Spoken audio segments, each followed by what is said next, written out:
News, सच जरूरी है। दर्शकों नमस्कार, मैं हूं आपके साथ मीनल और आप देख रहे हैं एमएनएस न्यूज टीवी। आपका स्वागत है देश प्रदेश की खबरों में। और अब शुरुआत करते हैं आज की हेडलाइंस के साथ।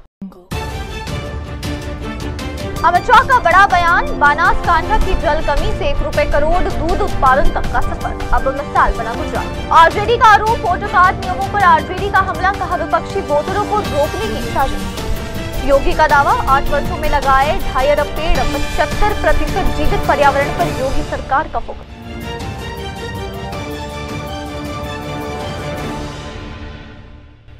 आप देख रहे हैं और अब देखते हैं खबरों को विस्तार के साथ।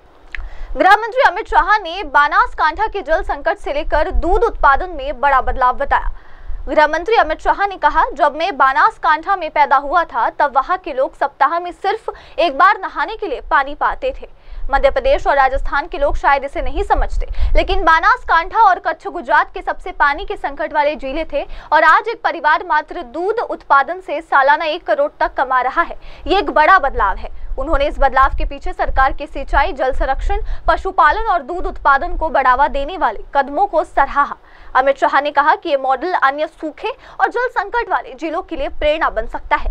ये उल्लेखनीय है कि बनासकांठा और कच्छ क्षेत्र पारंपरिक रूप से कृषि और पशुपालन आधारित है, लेकिन पिछले कुछ दशकों में जल स्रोतों के सूखने से इन इलाकों में विकास रुक गया था। अब दूध उत्पादन में हुई वृद्धि ने यहाँ की आर्थिक स्थिति को मजबूती दी और लोगों की जीवन शैली में सकारात्मक बदलाव लाया।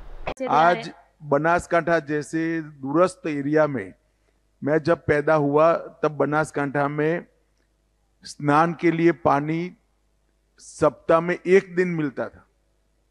मध्य प्रदेश, राजस्थान वालों को मालूम नहीं होगा। बनासकांठा और कच्छ ये हमारे यहाँ बहुत पानी की तकलीफ वाले जिले थे गुजरात में, और वहां आज एक परिवार 1 करोड़ रुपया साल का दूध में से कमाता है। ये बहुत बड़ी बात है वे, और बहुत बड़ा परिवर्तन हुआ है। अभिनंदन नौजीबेन आपको इस सफलता के लिए। और अब हम आगे बढ़ते हैं। राजस्थान डूंगरपुर से हमारे साथ हैं सीमा भगत जी। सबसे पहले मंत्री जी और आप सभी को मेरा जय श्री कृष्णा। सबसे पहले मैं आपका आभार व्यक्त करना चाहती हूँ सर, मंत्री जी और पीएम सर का, कि हमने आपको हमें सहकार मंडल से जोड़ा। इसके लिए हम हमारी महिला समिति में जुड़ सके और हमने महिला को आत्मनिर्भर बनाने के लिए सोचा। हमने हमारी महिला गांव के, हम जनजाति क्षेत्र की महिला हैं और हमारी महिलाओं ने हमें 50 मेंबर बनाए जो 50-50 रुपये से उनको बचत करना सिखाया। आपकी कोऑपरेटिव क्या करती है? कोऑपरेटिव हमारे कोऑपरेटिव बैंक से हमें जुड़े हैं सर। कोऑपरेटिव बैंक से जुड़ी है? हाँ सर, हमारी महिला समिति हूँ।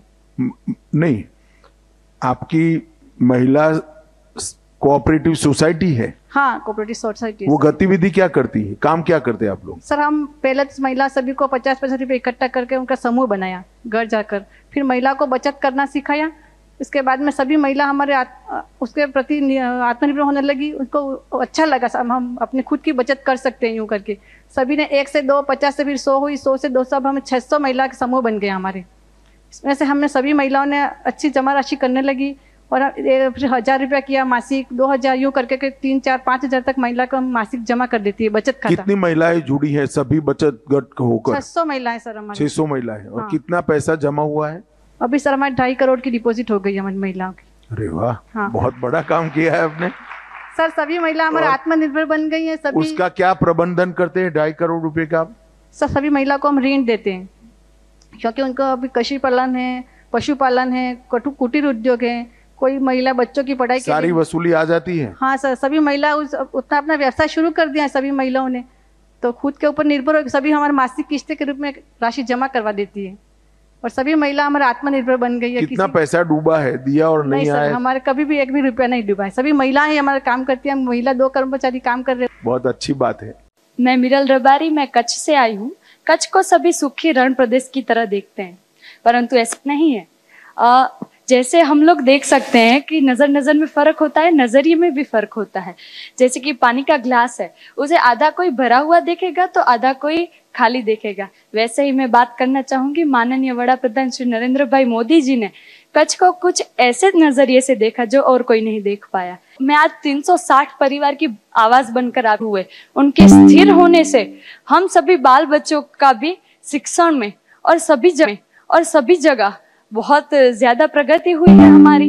इसीलिए मैं धन्यवाद देना चाहूंगी उस वजह से कि हम 360 परिवार आज स्थिर होकर स्थायी जीवन जी रहे हैं। और सरहद डेयरी का एक मैं पॉइंट भी बताना चाहूंगी सर। कच्छ के अंदर चार कैमल मिल्क की डेयरियां हैं, तो हमारे यहाँ सभी कोड ऑनलाइन होते हैं। तो क्या होता है कि ऊंट तो 12-13 किलोमीटर चलती रहती है, वो कहाँ पर रुकती नहीं है। तो आज वो मांडवी है तो कल वो मुंद्रा में भी होंगी। तो सरहद डेयरी ने क्या किया है, सबके कोड ऑनलाइन किए हैं। तो आज आप यहाँ भी दूध भरा सकते हो और कल वहां भी। तो ये पशुपालकों को बहुत ज्यादा इससे फायदा हुआ है, इससे मैं धन्यवाद कहना चाहूंगी। और दूसरा सवाल तो नहीं कहूंगी सर, अपनी बात रखना चाहती हूँ कि सर अगर हो सके तो कैमल मिल्क है उसे केमिकल ट्रायल में भेजा जाए और उस पर रिसर्च की जाए। तो वो ऑलरेडी मैंने 4 आयुर्वेदिक कंपनियों को ऊंटनी के दूध की औषधीय गुण जो है और कौन कौन से इसके गुण किस रोग के लिए काम आ सकते हैं, इस पर बहुत डिटेल रिसर्च चल रहा है। 4 कंपनियों का चल रहा है और उसमें से एक कंपनी ने तो इसको पूरा भी कर लिया है, बाकी 3 का भी समाप्ति की ओर है। उसके बाद देश भर के ऊंट पालन करने वाले क्षेत्र वैसे बहुत कम है, मगर सब जगह से ये मिल्क को कलेक्ट कर कर उसका औषधीय गुण का उपयोग कर कर अनेक गुना रेट कैसे मिल सकता है ऊंट पालन करने वालों को, वो हम एक योजना राजस्थान सरकार और गुजरात सरकार दोनों मिलकर बनाने हैं। मुझे नागौर से 3 साल पहले किसी का पत्र आया था कि हमारी ऊंट की प्रजातियां लुप्त हो रही। उस वक्त मैंने ये आयुर्वेदिक कंपनियों को कहा था और उन्होंने करा। अब उनके दूध के औषधीय गुणों का स्टडी कर कर इसमें से कुछ रोग की सटीक दवाइयां अगर बनती है तो ये ऊंट का दूध का जो रेट है वो अनेक गुना हम बढ़ा सकते हैं। और जब ऊंट पालन और ऊंटनी के दूध का रेट बढ़ेगा तो स्वाभाविक रूप से नस्ल संरक्षण में हमें बहुत फायदा होगा। नस्ल संरक्षण के लिए भी राजस्थान सरकार अभी वैज्ञानिक तरीके से किस प्रकार से नस्ल का संरक्षण और संवर्धन दोनों हो सकता है, इसके लिए भी बात कर रही है। धन्यवाद। इस महत्वपूर्ण संवाद के बाद आगे बढ़ते हैं। नौगांव पैक से हमारे बीच मध्य प्रदेश से पधारी हैं रुचिका परमार। सर्वप्रथम मैं मंच पर आसीन महान माननीय मंत्री जी एवं यहाँ पर आसीन भाई बहनों एवं मुझसे बड़े आदरणीय माता पिता की उम्र के उन सभी का धन्यवाद करना चाहूँगी जो उन्होंने मुझे इस अवसर दिया अपना अनुभव साझा करने का। मेरा नाम रुचिका परमार है। मैं मध्य प्रदेश के धार जिले की जिला सहकारी केंद्रीय बैंक मर्यादित धार में समिति प्रबंधक के पद पर IBPS के माध्यम से जो चयन हुआ उसमें मेरा भी चयन हुआ। जैसा कि हमारी संस्था में 2508 मेंबर की संस्था है जिसमें हम 15 करोड़ का नगद एवं खाद का वितरण करते हैं। तो हमारी संस्था में हम मेंबर्स कितने हैं संस्था में? 2508। खाद वितरण के अलावा क्या करते हैं? खाद वितरण के साथ हम नगद का वितरण करते हैं प्लस समर्थन मूल्य का भी कार्य करते हैं। उसके साथ ही हम PDS का भी कार्य करते हैं। तो जैसा कि अभी अपनी सहकार से समृद्धि के तहत एक पहल चल रही संस्था को एमपेक्स में कन्वर्ट करने का, तो उसमें हमारे बरसों से कई एक संस्था की जमीन रखी है जिसको अनयूज्ड रखी है, तो हम उसको यूज करके वहाँ पे एक मैरिज गार्डन का प्रस्ताव किया है जिससे कि अपने जो संस्था में मेंबर्स है और जो गांव में मेंबर्स है वो सिटी में जाते हैं मैरिज गार्डन के लिए अपने वैवाहिक कार्यक्रम के लिए। कितनी जगह है आपके पास? सर जैसे अपने पास 1 हेक्टेयर जमीन है तो उसमें अपन marriage garden. District cooperative bank से संबंध है आप? जी सर है। आप डिटेल देखकर जाइए, डिस्ट्रिक्ट कोऑपरेटिव बैंक से जरूर लोन कराएंगे। हाँ। और सभी पैक्स ने इस प्रकार की कोई न कोई अन्य गतिविधि जो पैक्स को समृद्ध करे, पैक्स के खर्चे निकल जाए, इतना इनकम इसमें से हो, ऐसी कोई न कोई गतिविधि आप जोड़ सकते हो। जैसे कई सारी गतिविधियां हैं, जैसे अब हर घर नल का योजना आया, इसका मेंटेनेंस पैक्स कर सकते हैं। CSC पैक्स भी बन सकते हैं, डेयरी भी बन सकती है, माइक्रो ATM आप ले सकते हैं, बैंक मित्र बन सकते हैं। कई सारे ऐसे काम है जो पैक्स कर सकता है। लगभग 25 ऐसी अलग अलग छोटे बिजनेस हमने निकाले। अब इसमें मैरिज हॉल नहीं है, मगर कर सकते हैं, इसमें आपको कोई नहीं रोक सकता। आप भारत सरकार के सहकारिता विभाग की साइट पर जाएंगे और मॉडल बाइलॉज को डाउनलोड करेंगे तो ढेर सारी चीजें कैसे आपको अधिकार देती है वो मालूम पड़ जाए। आइए बढ़ते हैं अब अगली खबर की तरफ। आरजेडी नेता अजय प्रताप सिंह का आरोप, वोटर आईडी और वोटर कार्ड बनाने के सरकारी आदेश गैरकानूनी, विपक्ष के वोटरों को रोकने की साजिश। राजद नेता अजय प्रताप सिंह ने चुनाव आयोग द्वारा जारी मतदाता पहचान पत्र और वोटर कार्ड बनाने के नए आदेशों पर तीखा हमला किया है। उन्होंने इसे पूरी तरह से गैरकानूनी और गलत बताते हुए कहा कि इन आदेशों का मकसद मुस्लिम, अल्पसंख्यक, दलित, पिछड़ा वर्ग और भारत विरोधी महागठबंधन के समर्थकों को मतदान से रोकना है। अजय प्रताप सिंह ने कहा कि यह स्पष्ट साजिश है ताकि इन वर्गों के मतदाता अपने मताधिकार का उपयोग न कर सके और एक अवैध सरकार बनाई जा सके। ये लोकतंत्र के मूल सिद्धांतों के खिलाफ है। हम इस प्रक्रिया का कड़ा विरोध करते हैं और न्यायालय में इसके खिलाफ आवाज उठाएंगे। आइए बढ़ते अगली खबर की ओर। मुख्यमंत्री योगी आदित्यनाथ ने 8 वर्षों में यूपी में वृक्षारोपण के रिकॉर्ड पर गर्व जताया। पर्यावरण संरक्षण में बड़ा कदम। उत्तर प्रदेश के मुख्यमंत्री योगी आदित्यनाथ ने हाल ही में सतत विकास और पर्यावरण संरक्षण के अपने प्रयासों को लेकर बड़ा दावा किया है। उन्होंने कहा है कि पिछले 8 वर्षों में राज्य में वृक्षारोपण के क्षेत्र में जबरदस्त प्रगति हुई है, जिससे पर्यावरण की गुणवत्ता में सुधार हुआ और प्राकृतिक संसाधनों का संरक्षण सुनिश्चित हुआ। योगी आदित्यनाथ ने कहा कि ये सतत विकास की प्रक्रिया दिखाती है कि कैसे हम 8 सालों में 10 गुना अधिक पेड़ लगा सकते हैं। ये पहल आज उत्तर प्रदेश के हरे भरे खेतों में स्पष्ट रूप से दिखाई दे रही है। हमने पिछले 8 वर्षों में 2 अरब पौधे लगाने का सफलतापूर्वक कार्य पूरा किया, जिनमें से 75% से अधिक पेड़ आज भी जीवित हैं। ये उस कर्मिक विकास की प्रक्रिया को बताता है कि कैसे 8 वर्ष में 10 गुना से अधिक लक्ष्य को प्राप्त किया जा सकता है। ये वो क्रम है जो आज नए भारत के नए उत्तर प्रदेश में हर एक क्षेत्र में देखने को मिल रहा है और उसी अभियान के साथ आज आपको जोड़ने के लिए हम लोग आए हैं। हमने पिछले 8 वर्ष में 204 करोड़ वृक्षारोपण के कार्यक्रम को संपन्न किया है। 204 करोड़ और 204 करोड़ में से 75% से अधिक पेड़ जीवित हैं। जब इसमें भारत सरकार के जलवायु परिवर्तन मंत्रालय ने अपने सर्वे रिपोर्ट भेजी है तो रिपोर्ट बताती है उत्तर प्रदेश के अंदर वन आच्छादन बढ़ा है और उत्तर प्रदेश ने अपने थर्ड पार्टी के रूप में भी जिन संस्थाओं को नियुक्त किया है वे भी इस बात को बताती है कि उत्तर प्रदेश में 5 लाख एकड़ क्षेत्रफल में वन आच्छादन बढ़ा है।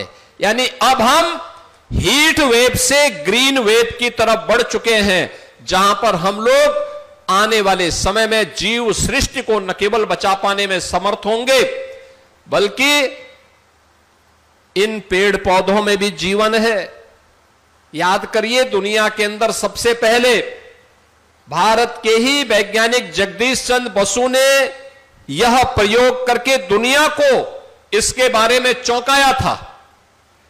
उन्होंने कहा था कि इसमें भी जीवन है और उस जीवन को जब हम सम्मान देते हैं तो उस पेड़ की दुआ भी हम पर लगती है। याद करिए, एक पेड़ छाया भी देता है, फल भी देता है, इमारती लकड़ी भी देता है, सॉइल कंजर्वेशन का काम भी करता है, मृदा को कटने से रोकता है और साथ साथ पर्यावरण को प्रदूषण होने से रोकने में भी सहायक होता है। बंधुओं, आप सब इस बात को जानते हैं कि पेड़ की पूजा तो हमारे यहां प्राचीन काल से होती थी। हमने अलग अलग पेड़ों के में अलग अलग देवी देवताओं का वास माना है। अलग अलग पेड़ों में किसी में शंकर का, किसी में विष्णु का, किसी में देवी का, किसी में लक्ष्मी का, किसी में सरस्वती का, किसी में मां दुर्गा का, किसी में गणपति का। हमारे यहां हरशंकरी वाटिका भी लगती है, नवग्रह वाटिका भी लगती है।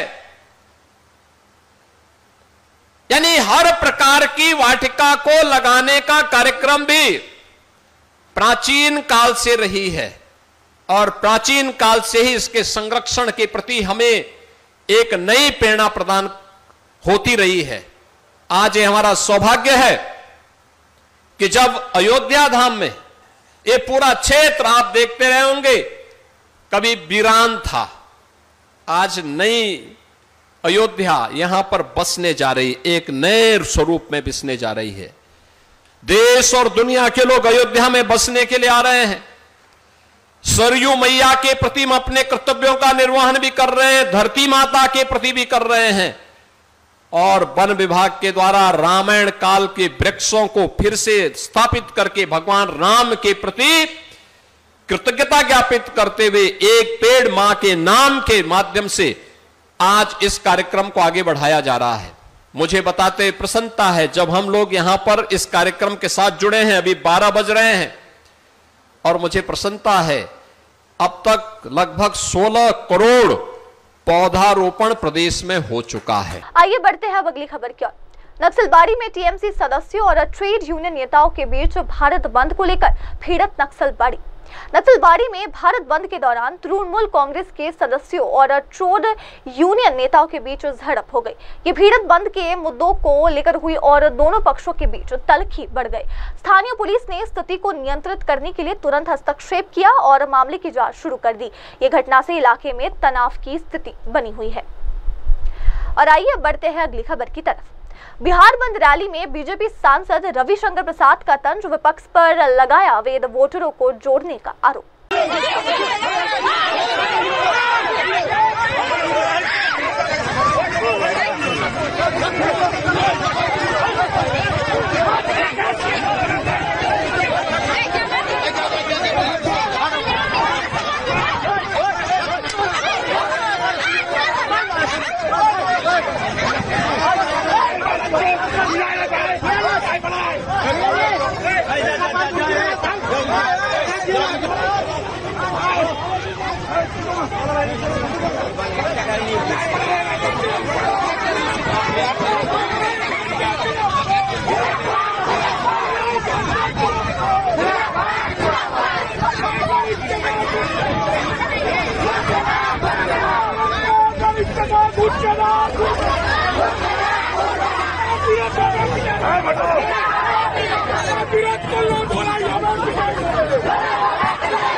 मतदाता सूची संशोधन के विरोध में आयोजित बिहार बंद रैली पर भाजपा सांसद और पूर्व केंद्रीय मंत्री रविशंकर प्रसाद ने विपक्ष को कड़ी नसीहत दी।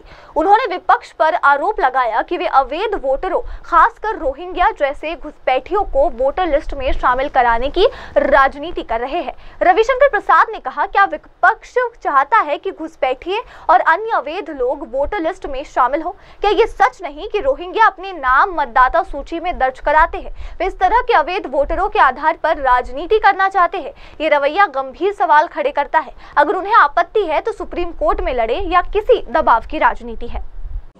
आज वोटर रिवीजन को लेकर करके विपक्षी पार्टियों ने बिहार बंद बुलाया है। राहुल गांधी, तेजस्वी सभी सड़कों पे घूम रहे हैं। ये उनका अधिकार है, मुझे कुछ नहीं बोलना है, लेकिन मुझे कुछ बड़ी बातें रखना है देश के सामने पार्टी की ओर से। इस देश में एमपी एमएलए कौन बनाता है? वही वोट देता है जो भारत का नागरिक हो, 18 साल से अधिक उम्र का हो, 18 साल का हो, और जहां से वो वोट देता है वहां से सामान्यतः रहने वाला हो। मैं पटना का सांसद हूं, मैं दिल्ली में वोट नहीं दे सकता क्योंकि मैं यहां का वोटर नहीं हूं। मैं पटना में वोटर हूं, बाकी लोग वोटर हैं। तो अगर वोटर लिस्ट को लेकर के रिवीजन होता है तो आपको क्या परेशानी है? ये पहली बात मैं कहूंगा। दूसरी जो सबसे इंपॉर्टेंट बात है, इन सभी लोगों ने सुप्रीम कोर्ट का दरवाजा खटखटाया, उनका अधिकार है। जहां तक मेरी जानकारी है कल सुनवाई होने वाली है, कल। तो फिर क्या एक दबाव की राजनीति हो रही है क्या? या तो आप कोर्ट में विश्वास करिए या सड़क पर विश्वास करिए। जब कल सुप्रीम कोर्ट में सुनवाई होने वाली है तो आज ये कौन सा दबाव बनाया जा रहा है? क्या ये लोग चाहते हैं कि वोटर लिस्ट में वो लोग रहें जिनको नहीं रहना चाहिए, जो घुसपैठिए हैं या जो बाकी हैं? तो सच्चाई नहीं है क्या कि बहुत बार चाहे वो रोहिंग्या हो कोई और हो, वो गलत तरीके से वोटर लिस्ट में अपना नाम घुसवा लेते हैं? तो अगर ईमानदारी से काम हो रहा है तो परेशानी क्या है आपको? संकेत यही है कि जो भी गलत तरीके से वोटर बन गया उसके कंधों पर ये अपनी सियासत करना चाहते हैं। सीधी बात यह है कि इनको लगता है कि हम जीत नहीं पाएंगे बिहार के चुनाव में, जैसे बाकी जगह हारे। क्या हरियाणा, क्या महाराष्ट्र, क्या दिल्ली, उसके बाद देश। इसलिए ये देश के सामने बताना जरूरी है कि ये कौन सी राजनीति है कि आप लोग स्वयं सुप्रीम कोर्ट जाते हैं, मेंशन करते हैं केस की कल सुनवाई होने वाली है, और आज आप सड़कों पे दबाव बना रहे हैं। This whole approach of the opposition party is gives rise to serious questions. You file cases in Supreme Court, MPs file, your supporters file, you get the case mentioned. I understand tomorrow the case is going to be heard and today you are on the streets. Is it some kind of a pressure being sought to be created? ये हम कहना चाहते हैं। जहां तक इस पूरे मामले की सच्चाई है, थोड़ा हमने जानकारी प्राप्त की। 7 करोड़ 90 लाख वोटर हैं बिहार में, जिसमें 4 करोड़ का इन्यूमरेशन फॉर्म जमा हो गया। मैं रिपीट कर रहा हूं, 7 करोड़ 90 लाख वोटर हैं, जिसमें 4 करोड़ मतदाताओं ने इन्यूमरेशन फॉर्म भरकर जमा कर दिया। तो मतलब मोर देन 50% जमा हो गया। अब वो और अभी 16 दिन बाकी हैं। जो ये काम चल रहा है इसमें भी 16 दिन बाकी हैं। तो ये इसका प्रोग्रेस और ये इसका पेस है।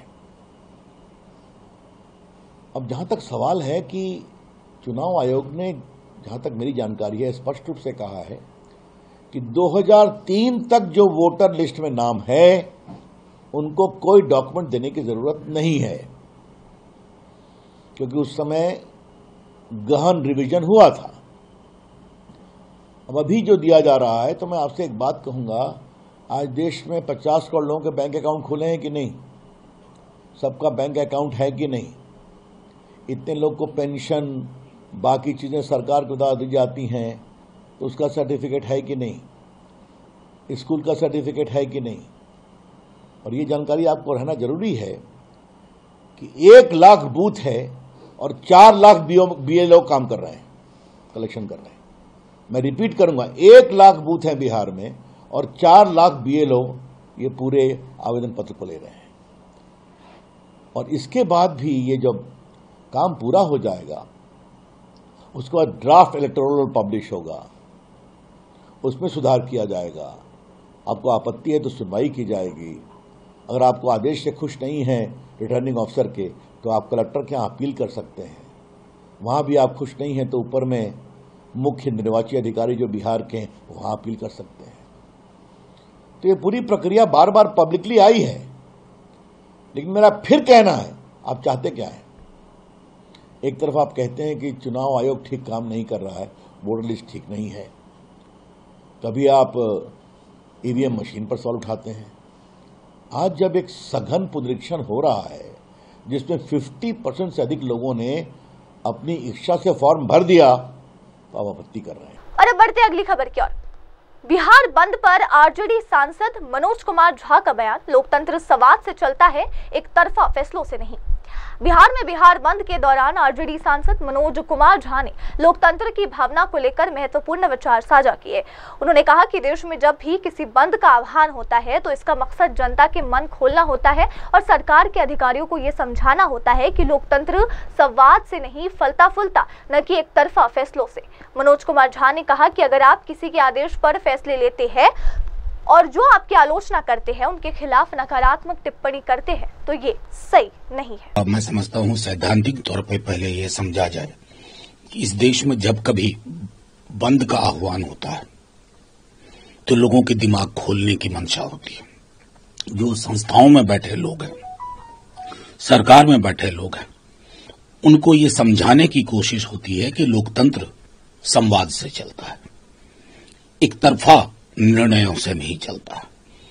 ये पहले से तय था, लेकिन हाल में जब एसआईआर को लेकर के इलेक्शन कमीशन की हठधर्मिता को लोगों ने महसूस किया, बहुत करीब से महसूस किया, अराजकता की स्थिति उत्पन्न हो गई है बिहार में, हाहाकार मचा हुआ है। मैं एग्जेजरेट एक पैसा नहीं कर रहा हूं, अतिरेक में कोई बात नहीं कह रहा हूं, हर अखबार फील्ड स्टोरी कर रहा है।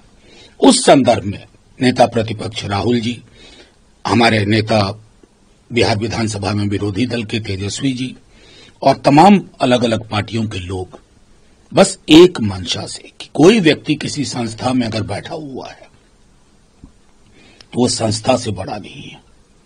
संस्थाएं निरंतरता में चलती हैं, संवाद से चलती हैं। ये नहीं कि किसी के इशारे, किसी के इरादे पर आप बिना सुने निर्णय लेना शुरू करें और जो आपकी आलोचना करे उनके लिए आप गलत टिप्पणियां करें, तो ये उचित नहीं है। मनोज जी, जिस ज्ञानेश कुमार वो तो कह रहे हैं कि एक्यूरेट इलेक्टोरल रोल डेमोक्रेसी को मजबूत करने का काम करेगा। नहीं, बिल्कुल डेमोक्रेसी को मजबूत करने का आप एक कस्टोडियन है, लेकिन उसमें उससे पहले की चीज है कंसल्टेशन। आपने जब पदभार ग्रहण किया था तो तालियों की गड़गड़ाहट के बीच कहा था कि मेरे सारे निर्णय पॉलिटिकल पार्टी से बातचीत के बाद होंगे। था इसमें बात की थी किसी से, या किसी एक पार्टी से बात करके तय कर लिया कि सबसे बात हो गई? ये चिंता का विषय। 11 दस्तावेज यही चलेंगे, बाकी सब अमान्य है। ये कहां से निर्णय हुआ? कौन सा अध्ययन बता रहा है?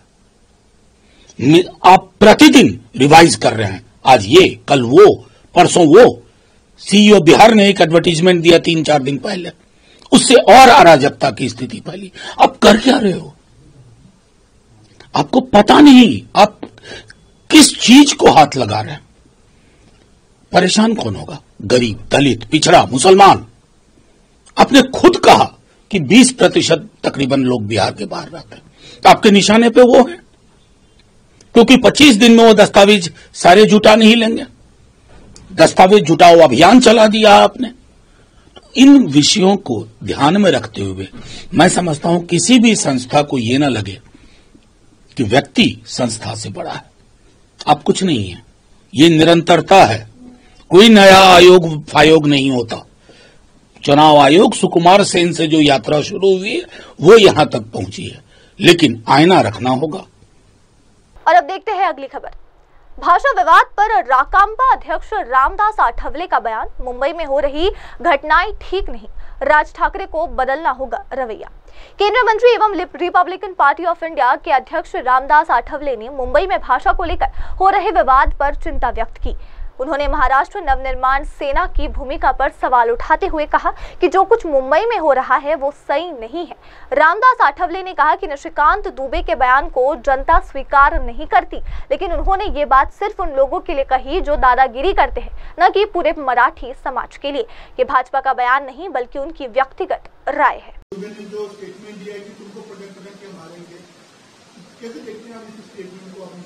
मुझे लगता है कि निशिकांत दुबे भारतीय जनता पार्टी के सीनियर नेता भी है, member of parliament 3-4 bar member of parliament रहे हैं, और वो बीजेपी के अत्यंत सीनियर नेता भी है। तो मुझे लगता है कि जो मुंबई में हो रहा है ये बात अच्छी नहीं है। जो मराठी बोलो नहीं तो थप्पड़ मारेंगे, तो ये भी मनसी की भूमिका ठीक नहीं है। लेकिन मैं इतना ही बताना चाहता हूं कि मुंबई में रहने वाले नॉन मराठी लोग जो है, कम से कम 70-80% लोग मराठी बोलते हैं, मराठी समझते हैं। 10-20% लोगों को शायद मराठी नहीं आती होगी तो समझती है, और वो मराठी सीख सकते हैं। तो मनसे ने अपनी भूमिका में बदल करना चाहिए कि भाई उनको तो समझाना चाहिए कि भाई आप यहाँ आए तो मराठी में बोलो। जिस तरह बिहार में भी कुछ न्यूज आई है कि भाई वहाँ एक मराठी आदमी जो है तो उनको बोला कि मैं भोजपुर में बोलो, और वो हिंदी बोल सकता है लेकिन मैं भोजपुर नहीं बोल सकता है, तो उनको भी वहां मारा है। तो मुझे लगता है कि मनसे की भूमिका से ऑल इंडिया में रहने वाले जो मराठी लोग हैं इनकी जिंदगी धोखे में आई है। दिल्ली में कम से कम 4 लाख से ज्यादा मराठी लोग रहते हैं। हर राज्य में मैं जाता हूँ तो वहां मुझे मराठी लोग मिलते हैं। और विशेषकर ये बताना चाहता हूँ कि अंडमान निकोबार में भी महाराष्ट्र भवन है, तो वहां भी मराठी लोगों की संख्या है। तो यहाँ अगर इसी तरह की भूमिका ली जाएगी तो देश भर में रहने वाले मराठी लोगों की जिंदगी को खतरा पैदा हो सकता है, तो उसका प्रोटेक्शन कौन करेगी?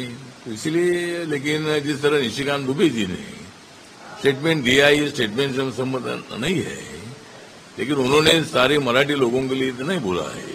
जो लोग दादागिरी कर रहे हैं, जो लोग गुंडागर्दी कर रहे हैं, और मराठी बोलो वरना फिर हम तुम थप्पड़ मारेंगे, तो ऐसे लोगों को उन्होंने बोला है। उनका पटक पटक मारेंगे मतलब हर मराठी आदमी को मारने का विषय नहीं है, दादागिरी करने वालों को मारेगा ऐसा उन्होंने बोला है। तो भी मुझे लगता है ये कोई बीजेपी का अधिकृत स्टेटमेंट नहीं है, ये व्यक्तिगत उनकी राय है, उन्होंने अपनी भूमिका रखी है। और हम मतलब लेकिन उन्होंने दादागिरी करने वालों को ही मतलब ये इस का उत्तर दे दिया है। मराठी विवाद के बीच राज ठाकरे ने अपने कार्यकर्ताओं से कहा है कि मीडिया से बात ना करें, मीडिया को इंटरव्यू ना दे, मीडिया से बात ना करे। राज ठाकरे ने अपने कार्यकर्ताओं को कहा मीडिया से बात ना करें, कैसे देखते हैं?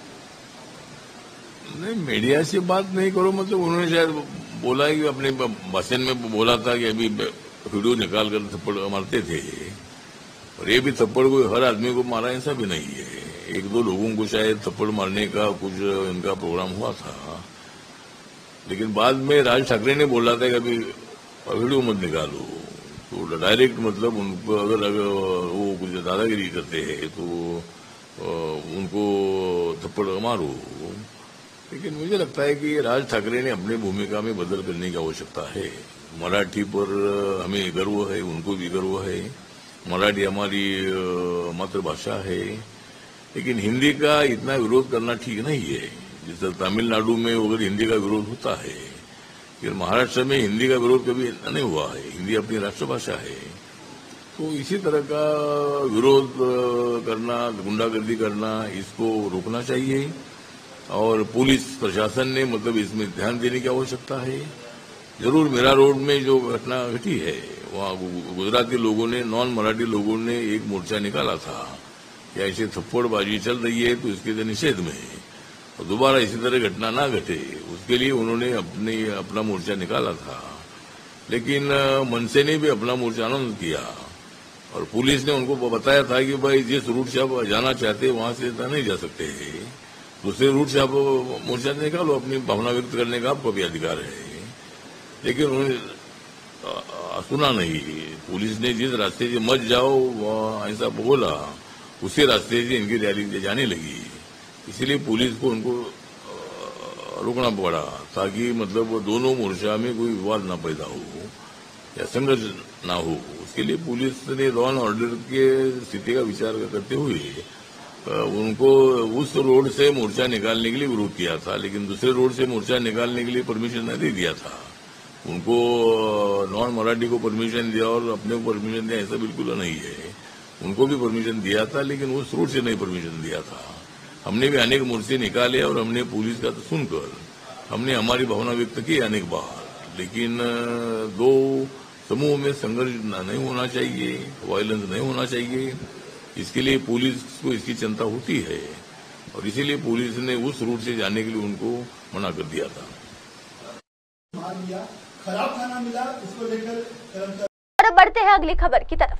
नेशनल ओवरसीज स्कॉलरशिप पर राहुल गांधी के बयान का समर्थन करते हुए बोले अधीर रंजन चौधरी, सरकार की उपेक्षा से दलित, आदिवासी और पिछड़े वर्ग के छात्र शिक्षा से वंचित। लोकसभा में विपक्ष के नेता राहुल गांधी द्वारा नेशनल ओवरसीज स्कॉलरशिप को लेकर उठाए गए सवालों पर कांग्रेस नेता अधीर रंजन चौधरी ने समर्थन जताया है।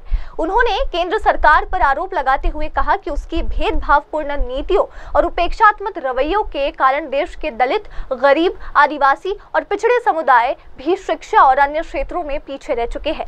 अधीर रंजन चौधरी कहते हैं कि ऐसे छात्र जो उच्च शिक्षा का सपना देखते हैं, उन्हें जरूरी सहयोग नहीं मिल पा रहा।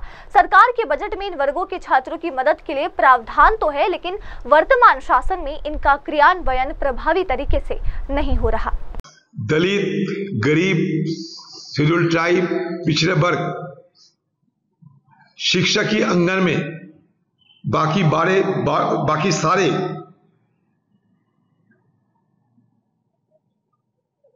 क्षेत्र में जैसे फिसड्डी में रह जाते हैं। ये सरकार की अनदेखी के लिए, सरकार की भेदभाव नीतियों की चलते उसका ही परिणाम ये देखने को मिल रहे हैं कि दलित, शेड्यूल ट्राइब, शेड्यूल कास्ट, पिछड़े वर्ग के लोगों के लिए और उनके घर के बच्चों के लिए जो ज्यादा पढ़ाई करना चाहते हैं, उच्च शिक्षित होने की कोशिश कर रहे हैं और जिसके लिए सरकार की कोषागार से पैसा मुहैया कराने की सारे प्रबंध है। यूपी के जमाने में सारे प्रबंध हम कर चुके हैं कि कैसे किस तरीके से सरकार की ओर से ये छात्रों और छात्राओं को मदद करना जरूरी है, सुविधा मुहैया करना जरूरी है। आज ये सरकार इसके अनदेखी कर रहे हैं और इसमें भारी भरकम कटौती हो रहे हैं, जिसके फलस्वरूप गरीब छात्र छात्राओं ने उच्च शिक्षा लाभ करने के लिए उनका जो सुविधा मुहैया कराना जरूरी, उससे वंचित होते हुए उच्च शिक्षा से वो खुद बाहर चले जाते हैं, हट जाते हैं, वंचित होते हैं। मैं इसलिए चाहता हूं कि सरकार जो वादा करते हैं वो वादा निभाने की कोशिश करे। चुनाव की समय बड़े बड़े वादे तो किए जा सकते हैं, लेकिन बस चुनाव खत्म, मोदी जी की तरफ से और बीजेपी सरकार की तरफ से पिछले वर्ग के लिए मदद भी खत्म हो जाते हैं। और अब आगे बढ़ते हुए डालते हैं नजर अगली खबर पर। दिल्ली के विकास में बीजेपी सरकार के प्रयास उल्लेखनीय। गुरु तेग बहादुर की 350वीं जयंती पर भव्य आयोजन। मनजिंदर सिंह सिरसा का बयान। दिल्ली के मंत्री मनजिंदर सिंह सिरसा ने कहा है कि जब से दिल्ली में भाजपा सरकार बनी है, मुख्यमंत्री के नेतृत्व में कई महत्वपूर्ण कदम उठाए गए। उन्होंने कहा कि पार्टी की प्राथमिकता दिल्ली को उस स्थिति से उभारना है जिसमें पिछली सरकार ने 10 वर्षों तक शहर को बदहाल कर छोड़ा था। सिरसा ने कहा कि पिछली सरकार ने दिल्ली की स्थिति की पूरी तरह से बिगाड़ दिया था। अब हमारी सरकार उसे सुधारने के लिए लगातार काम कर रही है। बहुत बहुत धन्यवाद जी।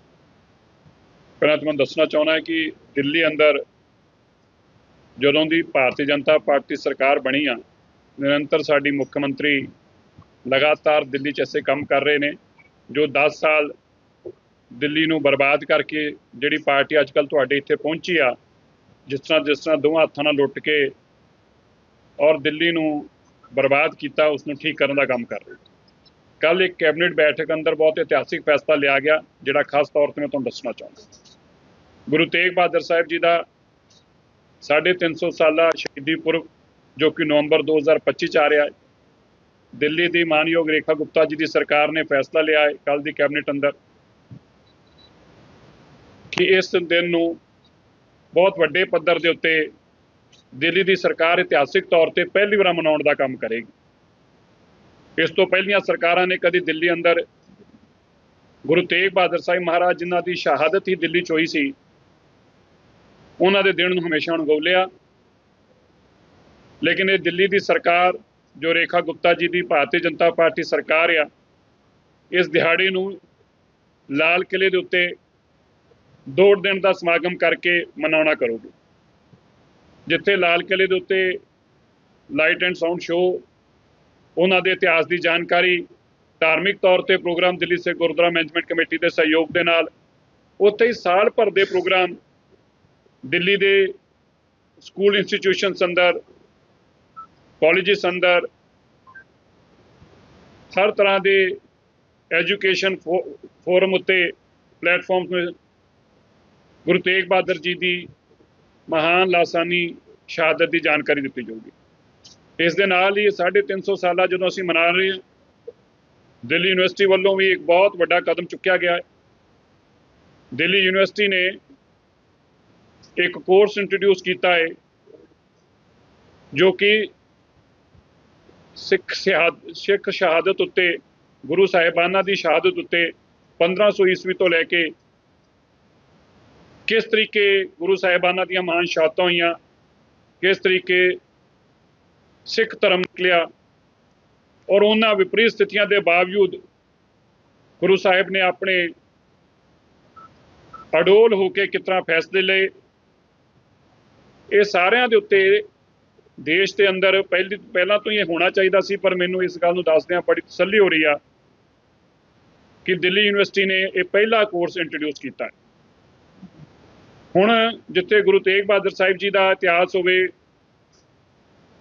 ਗੁਰੂ ਗੋਬਿੰਦ ਸਿੰਘ ਮਹਾਰਾਜ ਜੀ ਦਾ ਇਤਿਹਾਸ ਹੋਵੇ, ਸਾਹਿਬਜ਼ਾਦਿਆਂ ਦੇ ਇਤਿਹਾਸ ਦੀ ਜਾਣਕਾਰੀ ਹੋਵੇ, ਜਿਸ ਤਰ੍ਹਾਂ ਭਾਰਤ ਦੀ ਸਰਕਾਰ ਨੇ ਇੱਕ ਰਾਸ਼ਟਰੀ ਦਿਵਸ ਮਨਾਇਆ ਹੈ ਸਾਹਿਬਜ਼ਾਦਿਆਂ ਦੀ ਇਸ ਲਾਸਾਨੀ ਸ਼ਹਾਦਤ ਨੂੰ ਸਮਰਪਿਤ, ये सारियां जानकारियां हुण दिल्ली यूनिवर्सिटी के अंदर एक कोर्स दे राही बच्चे ते कोर्स करनगे। और अब अगली खबर। आजाद मैदान में शिक्षकों के प्रदर्शन पर बोले एनसीपी के विधायक रोहित पवार। कहते हैं कि सरकार ने किया वादा पर नहीं दी अनुदान राशि, अब चुकानी होगी राजनीतिक की। आजाद मैदान में जारी शिक्षकों के बड़े विरोध प्रदर्शन को लेकर राष्ट्रवादी कांग्रेस पार्टी के विधायक रोहित पवार ने सरकार पर जमकर निशाना साधा है। उन्होंने कहा कि सत्ता में आए 10 महीने बीत जाने के बावजूद सरकार ने अब तक शिक्षकों को वो अनुदान राशि का वादा चुनावों से पहले किया गया था। रोहित पवार ने कहा कि कल यहाँ 12,000 शिक्षक थे और आज यहाँ संख्या बढ़कर 18,000 हो चुकी है। आने वाले 2 से 3 दिनों में ये संख्या 70,000 तक पहुँच सकती है। ये सरकार इसे झेल नहीं पाएगी, इसलिए उसे जल्द फैसला लेना ही पड़ेगा।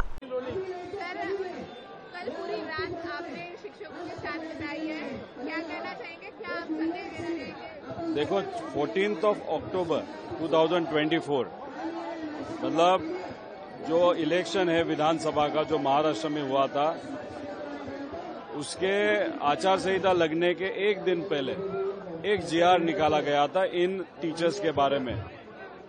वो जीआर ऐसे था कि अनुदान इन सब जो टीचर्स है उनको वो मिल जाएगा। लेकिन 10 महीना हो गए, मतलब उसके बाद इलेक्शन हो गया, उनको वोट्स मिल गए, सत्ता में आ गए, सरकार स्थापन किया, लेकिन 10 महीना हुआ है, उनको अभी तक वो अनुदान मिला नहीं। फर्स्ट अधिवेशन हो गया, दूसरा हो गया, अभी तीसरा चालू है। तब ये जो टीचर्स है उन्होंने डिसाइड किया कि अभी एक साथ आने की जरूरत है। इसलिए अगर आप देखो, कल 12,000 लोग थे, अभी 18,000 लोग हैं। बहुत बड़े संख्यों में यहाँ पे लोग आ रहे हैं। कल जब मैं इनसे मिला, उनको हमने शब्द दिया था, ये तो जो आंदोलन है वो सब टीचर्स ने वहाँ पे उठाया है, हमने उनको सपोर्ट किया है। तो जो शिक्षक निर्णय लेंगे हमारा सपोर्ट रहेगा। उनका एक निर्णय था, यहाँ पे हम बैठ कर रहेंगे। कल रात भर मैं खुद यहाँ पे था।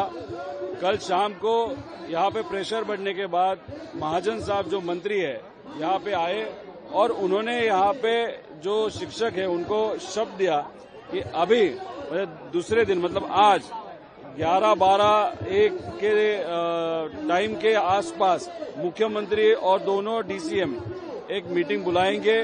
वहाँ पे यहाँ के जो प्रतिनिधि है शिक्षक, वो वहाँ पे जाएंगे और वहाँ पे चर्चा होके जो मांगनी या डिमांड्स, ये जो टीचर्स के, वो पूरी डिमांड्स हम एक्सेप्ट करेंगे, ऐसे वहाँ पे कहा गया है। ये जो आश्वासन दिया है कि नहीं बात होगी, वो जो ब्रिज बनने का जो हमेशा बनते हैं महाजन साहब, अब इससे आपकी क्या भूमिका है? क्योंकि शरद पवार साहब भी यहाँ आते हैं। देखो, 12,000 लोग कल थे, अभी 18,000 लोग हैं।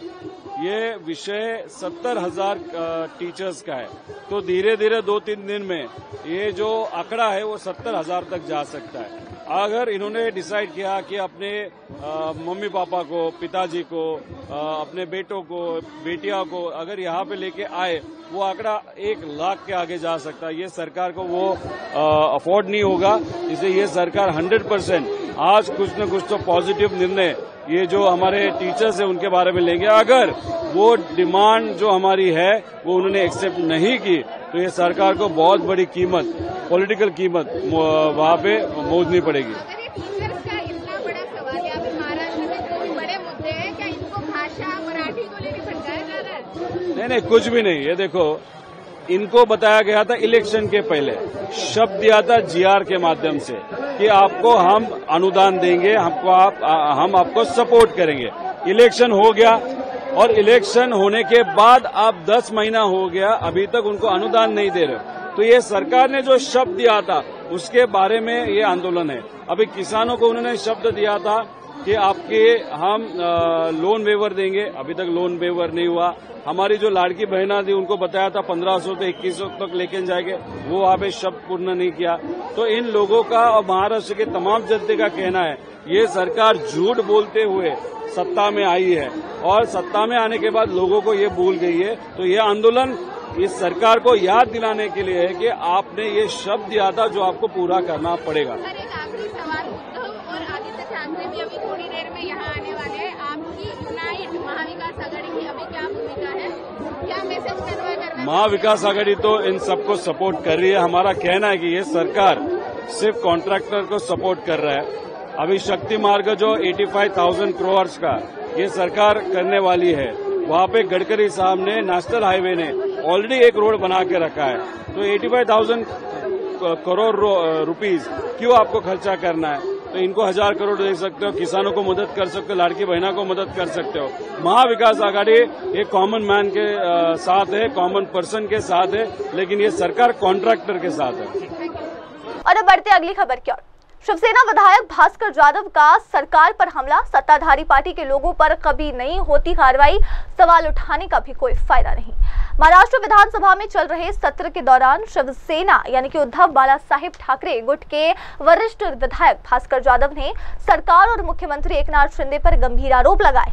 ये बयान कथित तौर पर शिवसेना विधायक संजय गायकवाड़ द्वारा विधानसभा कैंटीन के कर्मचारी को थप्पड़ मारने की घटना पर आया है। भास्कर जाधव ने कहा कि सरकार में सत्ताधारी पार्टी के लोगों पर कभी कोई कार्रवाई नहीं होती। मैं ये मुद्दा सदन में नहीं उठाऊंगा, क्योंकि जब हम सरकार के खिलाफ सवाल उठाते हैं तो जवाब अध्यक्ष की कुर्सी से ही आता है, इसलिए सवाल उठाने से कुछ हासिल नहीं होगा। ऐसा है कि लास्ट 3 साल से और अपने 3 सालों का कुछ लेखा जोखा, कुछ हिस्ट्री निकाली तो आपको ये जानकारी होगी कि 3 साल से ये सत्ताधारी पार्टी के लोग, मंत्री हो, एमएलए हो, एमपी हो, किसी के बारे में कुछ भी, कैसे भी, क्या भी बोलते हैं और इतना बोलते हैं कि सब मर्यादाएं वो पार कर की है उन्होंने।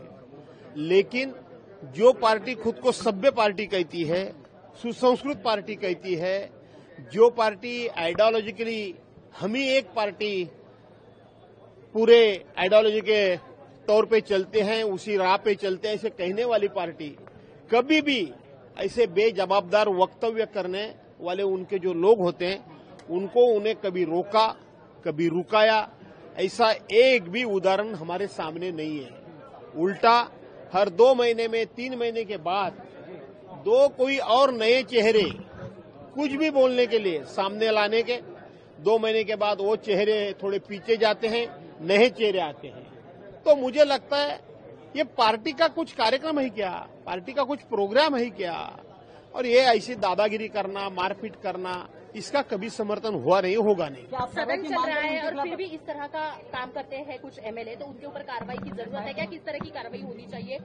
सत्ताधारी पार्टी के जो लोग हैं उनके ऊपर कार्रवाई कभी नहीं होगी इस सरकार में। अभी आपने देखा होगा कुमार कामरा की ना, क्या नाम है उनका, कुणाल कामरा, उन्होंने कुछ किसी के ऊपर टिप्पणी की और वो टिप्पणी किसी ने दोहराई। जैसे कि हमारी बहन सुषमा जी अंधारे, वो तो हाउस की मेंबर भी नहीं है, सदस्य भी नहीं है, उन्होंने हाउस में काम करने वालों लोगों के काम में कोई रुकावट भी नहीं लाया। और अगर हाउस में काम करने वाले किसी भी मेंबर पे, या मिनिस्टर हो या एमएलए हो, उसमें रुकावट लाती है तो ही उसके ऊपर हक भंग करके प्रस्ताव आ सकता है। लेकिन वो सुषमा जी अंधारे इस पार्टी की सदस्य भी नहीं है और उन्होंने किसी के काम में रोड़ा भी नहीं डाला, कोई काम में अड़चन भी नहीं की, फिर भी ये सरकार उनके ऊपर हक भंग प्रस्ताव लाती है। लेकिन अपने पार्टी के लोग, अपने मंत्रिमंडल के सदस्य, अपने पार्टी के सदस्य ऐसे बर्ताव करते हैं, उनको ये सत्ताधारी पार्टी कभी कुछ बोलेगी इसके ऊपर कोई विश्वास नहीं कर सकता और अपेक्षा भी नहीं कर सकता। कुछ दिन पहले महाराष्ट्र के मुख्यमंत्री ने कहा था कि जो कोई लॉ अपने हाथ में लेगा हम उसके ऊपर कार्रवाई करेंगे, और ये उन्होंने जो स्टेटमेंट किया था वो मनसे को लेकर किया था। लेकिन अब उन्हीं के विधायक जो है वो अगर ऐसा काम करे तो क्या ये समय नहीं आया है कि अपोजिशन उनको सवाल करे अभी महाराष्ट्र सीएम को? ऐसा है कि महाराष्ट्र के सीएम देवेंद्र जी फडणवीस ये बड़े चालाक है, वो खुद एडवोकेट है। वो जब स्टेटमेंट करते हैं तो उसका दोहरा अर्थ निकलता है। उसका अर्थ यही होता है कि अपोजिशन वालों ने और अगर कोई कानून हाथ में लिया तो उसके ऊपर एक्शन होगी, लेकिन हमारी सत्ता के पार्टी के लोगों ने कुछ भी गलत काम किया तो उसके ऊपर हम एक्शन नहीं लेंगे, ऐसा उसका दोहरा अर्थ होता है। खिलाफ कोई कार्रवाई करेगी सरकार? आपको लगता है सरकार कोई कार्रवाई करेगी? मैडम, मैं खुद ये इस मामले में सदन में कुछ भी मुद्दा नहीं उठाऊंगा। मैं जो है ये बोलता हूँ, आपके सामने बोलूंगा, वहां जाके मुद्दा उठाऊंगा और उठाऊंगा नहीं। मैं अभी बात कहता हूँ कि इसके बारे में मैं कुछ भी हाउस में मुद्दा उठाऊंगा नहीं। क्यों? इसका कारण ये है, मुद्दा क्यों नहीं उठाऊंगा? हम मुद्दा उठाते हैं गवर्नमेंट के खिलाफ, हम उत्तर चाहते हैं और हमारा राइट बनता है, हक बनता है कि सरकार ने हमें जवाब देना चाहिए। आंसर तो सरकार ने देना चाहिए, जवाब देना चाहिए। लेकिन दुर्भाग्य की बात हाउस में हमें अनुभव तौर पे आती है कि सरकार को हम सवाल करते हैं और सरकार हमें जवाब देने के बजाय चेयरपर्सन ही जवाब देते हैं। जैसा कि चेयरपर्सन ही सरकार है, तो हमें मालूम है कि यहाँ जवाब सरकार नहीं देगी, चेयरपर्सन से मिलेगा, तो उसमें से कुछ निकलने वाला नहीं, इसीलिए मैं जवाब ये सवाल नहीं उठी। सरकार क्या डिफेंड करती है ऐसे लोगों को? आपको लगता है कि जो उनके पक्ष से है, उनके अलायंस से है? मैंने अभी भी कहा कि सरकार डिपेंड नहीं, ये सरकारी तो कार्यक्रम नहीं है ना, ऐसा मैंने स्टेटमेंट किया। ओके। और अब बढ़ते अगली खबर की तरफ। राहुल गांधी पर बरसे बिहार के डिप्टी सीएम सम्राट चौधरी। अगर अब बिहार पिछड़ा है तो उसके लिए लालू यादव जिम्मेदार है। गांधी परिवार ने देश की दशा बिगाड़ी।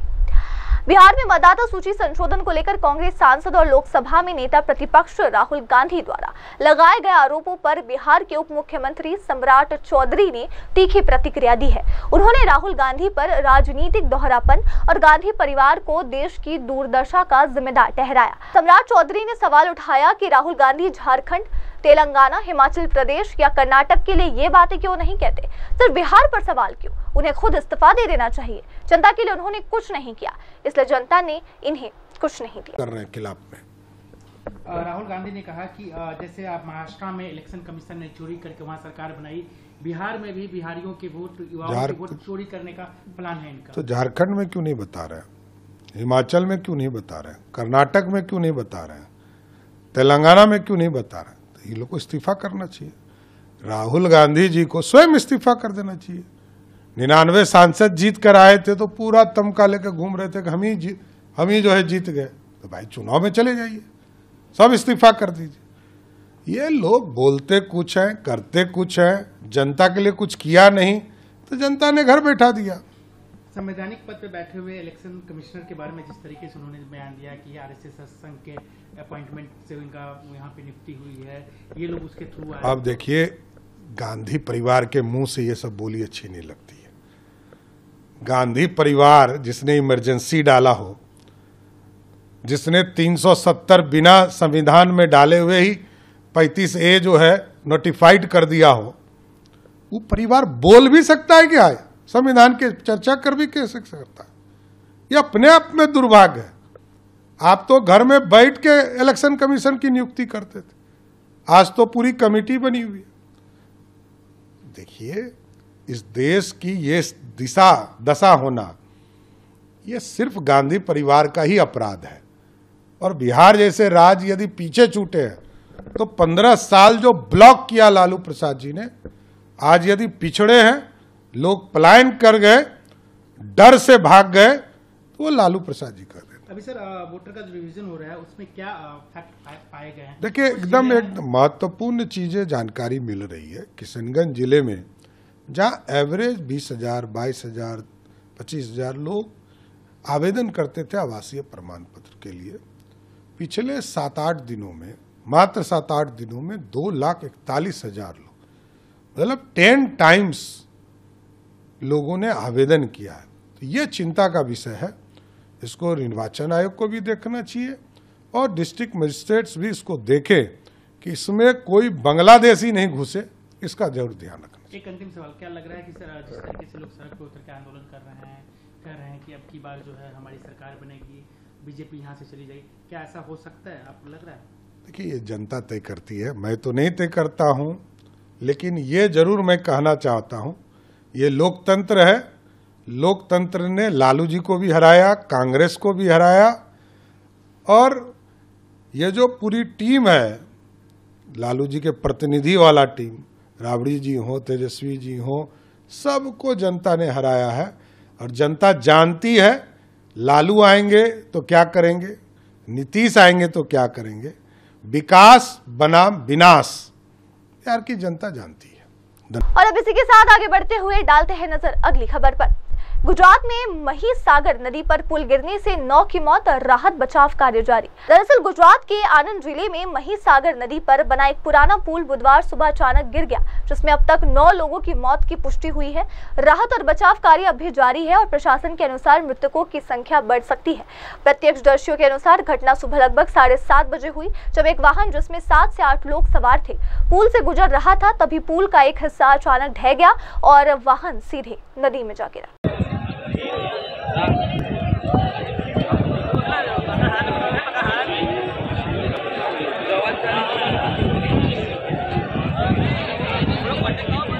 पांच आदमी मेरा दरियापुरा का है, मुझको दरियापुरा का है, और दूसरा 2 कान्हवे का है, और दूसरा भी मजातन का है, वो 7-8 आदमी था, वो इको गाड़ी में सवार था। तो ये कितने बजे हुआ? ये लगभग 7:30 बजे ये पुल टूटा, वो गाड़ी नीचे गिर गई। और किस वजह से हुआ ऐसा कुछ जानकारी? 7:30 बजे। किस वजह से हुआ? पुराना ब्रिज है ये? 50 वर्ष पुराना है। 2 वर्ष पहले हम ग्रामजनों ने वो सरकारी रजूआत भी किया, मीडिया वाला ये भी था, वो स्वतंत्र ध्यान नहीं हुआ। काफी ब्रिज में काफी खराब था ये ब्रिज, बहुत खराब। वो रजूआत करे तो ठिंगड़ा मार के कपची के चला जाता था। कुछ नवाने का हम 2 वर्ष रजूआत करता था, कुछ इसके लिए ये सब उसका परिवार को एक्सीडेंट का भोग बनाए। क्या नाम है आपका? मेरा नाम जगदीश।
बढ़ते अगली खबर की ओर डालते हैं नजर अगली खबर पर। एसएफआई के प्रदर्शन पर कांग्रेस नेता वीडी सतीसन का हमला। राज्य सरकार और पुलिस के समर्थन से पूरे राज्य में गुंडागर्दी कर रहे हैं एसएफआई कार्यकर्ता का बयान। केरल में वाम छात्र संगठन एसएफआई के हालिया प्रदर्शनों को लेकर कांग्रेस विधायक और नेता प्रतिपक्ष वीडी सतीसन ने राज्य सरकार और पुलिस प्रशासन पर गंभीर आरोप लगाए हैं। उन्होंने कहा कि राज्यों में शिक्षा और स्वास्थ्य व्यवस्था चरमरा गई है और सरकार इन मूल मुद्दों से ध्यान भटकाने के लिए एसएफआई के माध्यम से अराजकता फैला रही है। सतीसन ने कहा कि एसएफआई कार्यकर्ता राज्य सरकार और पुलिस की मिली भगत से पूरे केरल में गुंडागर्दी कर रहे हैं। उन्होंने विश्वविद्यालयों में घुसकर कर्मचारियों और छात्रों पर हमले किए। It was a Gunda Raj. With the support of the state government and the police, the SFI activists acted just like Gundas. Across Kerala, in all the universities, they penetrated into the university. When the police was witnessing all these incidents, they attacked the employees of the universities. They attacked the students, those who came to the university for various purposes. They attacked them. What is this? This is a strike against the governor. If you are striking against the governor, go to Rajbhavan. Why you are going to universities? Now in Kerala, the Rajbhavan and government has been fighting for a long time. The victims are the students in higher education. In 12 universities, out of 13 universities in Kerala, there are no permanent vice chancellors. In all the places, the temporary vice chancellors and syndicate members are fighting with each other. No academic discussions are going on. So this is the position of the universities are very vulnerable across Kerala. So they have to settle the matter. These are simple reasons. They are fighting each other. And the CPM and their students wing wanted to deviate from the core issues. Now the entire Kerala is discussing that the health Kerala is in ventilator. In almost all the medical colleges as well as in the government hospitals, you know that there are huge scarcity of medicines, surgical equipments. So they are in trouble. The staff pattern is very low. So the poor people are suffering across Kerala. So the opposition and the general public are discussing about the health Kerala which is in ventilator. So there should be a healthy debate. And we are fighting, we are striking, demanding the resignation of the Honorable Health Minister. Now the CPM wanted to deviate.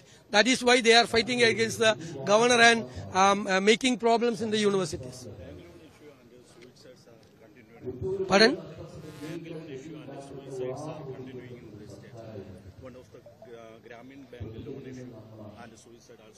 Suicides are increasing in Kerala day by day. The government has to study and take data. Then we have to address those issues. Then only we can prevent the increase in suicides in Kerala.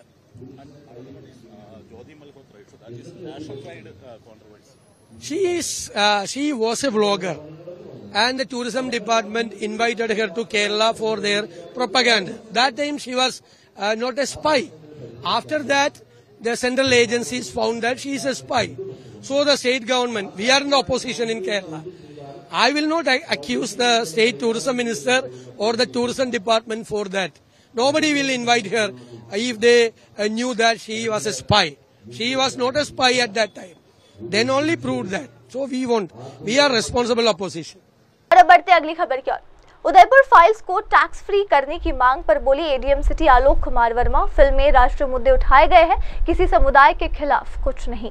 Gyanvapi संघर्ष समिति द्वारा Udaipur files film को tax free किए जाने की मांग को लेकर प्रशासन के समकक्ष ज्ञापन सौंपा गया। इस पर प्रतिक्रिया देते हुए एडीएम सिटी आलोक कुमार वर्मा ने कहा कि फिल्म के निर्माता की ओर से यह अपील की गई है कि फिल्म में किसी विशेष समुदाय के खिलाफ कुछ नहीं है, बल्कि इसमें इस राष्ट्रीय मुद्दों को उजागर किया गया है। एडीएम वर्मा ने कहा कि हमें बताया गया है कि फिल्म में किसी की भावनाएं आहत करने जैसी कोई बात नहीं। शायद आई एम नॉट श्योर, शायद उस फिल्म में कुछ चीजें हैं कि जाति विशेष के संबंध में रहा होगा। इस पे आप लोगों का ये ज्ञापन में ये कहना है कि उसको टैक्स फ्री किया जाए और जाति विशेष से संबंधित कोई भी बात उसमें नहीं कही गई है, बल्कि नेशनलिज्म, राष्ट्रवाद से जुड़ी हुई बातों को उठाया गया है। इसलिए वहां पे पर्याप्त सुरक्षा व्यवस्था भी उपलब्ध कराई जाए सिनेमा हॉलों में और उसको टैक्स फ्री किया जाए। ये जो ज्ञानवापी संघर्ष समिति के लोग थे उन्होंने आगे के दिनों में क्या इसमें आप विचार करेंगे, क्या करना? निश्चित तौर पे ये ज्ञापन आया, पब्लिक की तरफ से डिमांड आया, तो इस पर कार्रवाई तो होगी। इसमें क्या कुछ है? ये ज्ञानवापी संघर्ष समिति है, इन्होंने एक उदयपुर फाइल्स करके कोई फिल्म रिलीज हो रही है, जिसके बारे में इन्होंने ये हमको दिया है, एक आपत्ति प्रकट करी है कि उसमें किसी जाति विशेष से संबंधित कोई बात नहीं कही गई है, बोली गई है। दूसरी बात ये कि उसको टैक्स फ्री किया जाए। तो जब रिलीज की जो बात इन्होंने कही है, तो उस पर यह कहना है कि जहां भी सिनेमा ये लगे, फिल्म लगे, वहां पे पर्याप्त सुरक्षा व्यवस्था की जाए और फिल्म को टैक्स फ्री कर दिया जाए। मुस्लिम समाज की ओर से लगातार इसका विरोध किया जा रहा है कि फिल्म को रिलीज न किया जाए और इस तरह की उनकी ओर से भी ये मांग की जा रही है। उन्होंने भी आपको ज्ञापन भेजा है। अभी हम उसको भी देख लेते हैं, लेकिन तो ऑलरेडी सेंसर बोर्ड होता ही है और वो ये आज जो हमको ज्ञापन मिला है वो ज्ञानवापी संघर्ष समिति की तरफ से। सर, इससे पहले जो ज्ञापन मिला था वो किसने दिया था? वो ज्ञापन भी मैं कल था नहीं, कल मैं इलाहाबाद में था। अभी वो फिर भी उसको शुक्रवार को ये फिल्म रिलीज हो रही है, सावन का पहला दिन है, जुमे की नमाज भी है। बड़ा मसला ये है कि पूरी व्यवस्था को किस तरीके से आप लोग संभालेंगे, क्या कुछ आपने रोड मैप तैयार किया, क्योंकि मुस्लिम समाज लगातार इस फिल्म को लेकर गुस्से में है। इससे पहले भी देखिए, ये ज्ञापन आज मिला है और बहुत सारी चीजें हम आपको यहाँ पे इस मंच पे डिस्क्लोज भी नहीं कर सकते, हम उसकी व्यवस्था करेंगे। और निश्चित तौर पर यह है कि इस फिल्म में ऐसे कंटेंट है सर कि जो सीधे कुछ एक ऐसे धर्म विषय से जुड़े हुए हैं, इसीलिए अंजुमन इंतजामिया का ये कहना है कहीं अराजकता हो सकती है, खासतौर पर काशी धर्म नगरी है, सावन का महीना है, ये तमाम विषय इसको लेकर फोर्स की ही जो बात है, अवेलेबिलिटी, फोर्स भी हम लगा देंगे, ऐसा नहीं है। और फिल्म को पास होना या न होना ये हमारा विषय नहीं, ये सेंसर बोर्ड का विषय होता है। सेंसर बोर्ड ऑलरेडी इसीलिए बैठा होता है कि वो फिल्मों को देखता है कि किसी की भावनाएं आहत न हो, और अगर वहां से पास है तो निश्चित तौर पर यहाँ रोकने का कोई औचित्य नहीं। सुप्रीम कोर्ट ने इस फिल्म को हरी झंडी दे दी है, तो क्या जब फिल्म लगेगी तो जो दर्शक होंगे, जो श्रद्धालु हैं, जो भी देखना चाहते हैं, सिक्योरिटी रहे कि वहां पर बिल्कुल वो देखेंगे, क्योंकि वो जब हो गया है, जब ऑनरेबल सुप्रीम कोर्ट ने भी कह दिया, सेंसर बोर्ड ने भी पास कर दिया, तो फिर हमारे लेवल पे कुछ रह नहीं जाता है, सिर्फ एक पर्याप्त सुरक्षा बल रह जाती है, वो हम लगा देंगे। इससे पहले भी देखा गया है कि जुमे की नमाज जब हुई है और जब ऐसे इशू रहे हैं तो ज्ञानवापी के आसपास बड़ी संख्या में सर इकट्ठा हुई है, भीड़ इकट्ठा हुई है, तो इस बार भी क्या इसको लेकर एहतियातन सुरक्षा व्यवस्था कुछ और अलर्ट की जाएगी, सुरक्षा व्यवस्था बढ़ाई जाएगी? श्योर, निश्चित तौर पे, क्योंकि कल जुमे की नमाज है, सेंसिटिविटी रहती है, संवेदनशीलता रहती है, निश्चित तौर पे फोर्स बढ़ाई जाएगी। विरोध भी है सर? हाँ बिल्कुल, ये आज जब ज्ञापन आए तो निश्चित तौर पर उसकी बात होगी। और अभी फिलहाल के लिए बस इतना ही, लेते हैं एक छोटा सा ब्रेक के बाद लौटेंगे और देखेंगे देश दुनिया की तमाम बड़ी खबरें। तब तक के लिए आप जुड़े रहे मेरी सहयोगी शुभा के साथ और देखते रहिए MNS न्यूज टीवी। नमस्कार, आप देख रहे हैं MNS न्यूज, सच